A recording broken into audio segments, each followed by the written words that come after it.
into 2011. This is Skyrim. It looks beautiful. Here it is running on the 360. It is a huge, epic fantasy game where you can be who you want and do whatever you want. We're really, really pushing the hardware. We've rewritten all the graphics, all of the gameplay this go-around, and we just want to fill a world with detail. All the little things. You can look at these plants, so micro detail, macro detail. You can walk to the top of that mountain. If you've played our stuff, you know these are huge games that are wide open for you to explore and do what you want. We have a new animation system, so you can play in third person. So some nice blending on the character. That is Dragonborn. That is, you can be whoever you want, male or female. This is the character we're showing. So a lot of people like to play in third person, so it's a real viable option this go around. As you, I mean, you've got wildlife. You've got, I mean, the world is really alive. Really, really alive. That's what we push for. And it's you are who you play. The right trigger does your right hand. The left trigger does your left hand. And so, as opposed to picking a character, you just be who you want, do what you want. So now I'm kind of being a battle mage, where the left trigger is casting this healing spell, and I can put that in any hand if I want. So right trigger, and then left trigger. Wield spells, and then you power up. What's cool is if you pull both triggers at the same time, you get a more powerful version of that spell. Now we're headed up high up into the mountains where it gets snowy to this Nordic ruin. This is one of our over 150 dungeons that we have in the game, and the ancient Nords used to worship dragons.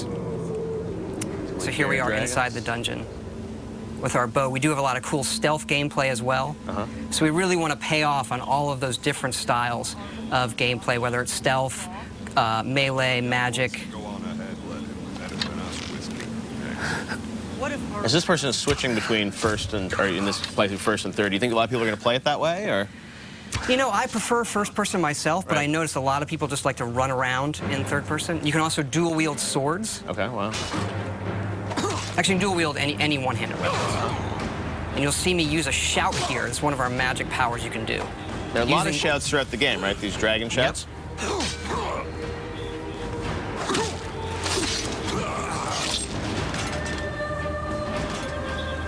And up here we're seeing the undead, the Draugr, who live in this Nordic ruin.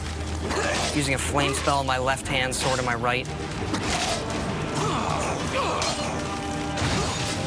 And then another shout power. And these, how do you gain these shout powers throughout the thing? You'll see some of that coming up, actually. But you learn the words, and then you have to unlock the ability to use them. So you learn these words of power in the dragon language. And the dragons in the game are a big feature, and when they're doing things, they're using the words as well. There are staves you can use to light areas of dungeons on our way out of this dungeon. Wow. We use water as a nice feature to guide you out sometimes as well. They have a new sort of story system in this too, right? A Radiant story system? Radiant story that guides all of our quests to make it, since it is a big open game, to give us some more control over the experience you're going to have and make it more dynamic. Wow. Here we're out in the tundra, which is this wide open grasslands in the middle of Skyrim. Oh my God, I mean, it's a brand new engine, right? Yep, the creation engine that we built just for this game. So the mammoths, a lot of these creatures are peaceful unless you mess with them. Uh-oh, not a good idea. And you can also breathe fire like the dragons. That's one of the shouts I'm going to use coming up here. Dragon breath.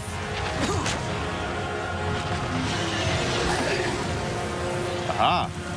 And dragons can attack anything. They're dynamic creatures. We don't script them. So when we're playing the game, we don't know what they're going to do often. They are these big boss fights that are dynamic and interesting in ways that, we've never experienced in a game before.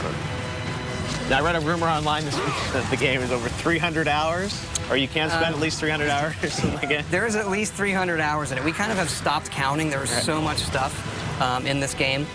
Oh, and here's a battle with a non-friendly dragon.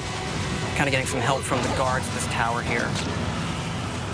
And then when they die, you absorb their souls, and this allows you to unlock words of power, shouts that you've learned, and power them up. And then we also have fights in the game in times where there are multiple dragons. So here comes another one up there, a frost dragon. They're even more powerful than the dragon that I just defeated with the help of the guards. And what's cool about this game is, dragons are not just going to come into the, the final 10% of the game. I mean, you're going to see them throughout the game, right? They are creatures like any other, and you see them not from the initial get-go, but you see them throughout the game, yes. I was reading your character sort of starts this game. You're on your way to your execution. Is that true? You are being led to your execution. This is another shout there, Storm Call. So this calls a storm that brings lightning down to defeat your enemies. One of the more powerful shouts. Right.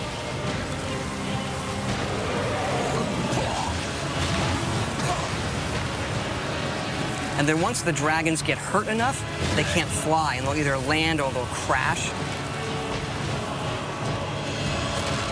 And how will your relationship with these dragons change throughout the game? I mean, obviously, there's some that will be friendly to you. I don't want to quite spoil it yet, but they all aren't out to destroy the world, and why they're back and what they want is part of the mystery of the main quest in the game that you're going to uncover. Wow, very cool. Justine, are there any questions from fans for Todd? I have a question here from Jerry V on Facebook. Says, love the guilds in Oblivion. I wonder if the factions are going to return. Do you think it'll happen? We do have factions returning. Our three main factions are the College of Winterhold, which is like for the mages, the Companions, which is our warrior guild, and then the Thieves Guild, of course. Right. Very cool. And there's the beautiful Skyrim logo, and the date we know is going to be 11/11/11, which is coming out in November. Very cool. Justine, any more questions? Let's see, Player22 on Twitter says, loving the new engine. Can't wait to see more. Curious with how many environments they will have in Skyrim. There's a lot. It's another thing where we stopped counting. I mean, we have 7 major different regions in the game. You've seen some of that where we get into snowy mountains and pine forests and fall forests, that open tundra, lots of different dungeon types. I mean, we go at this each time trying to make the biggest, craziest role-playing game we possibly can and let people just do whatever they want.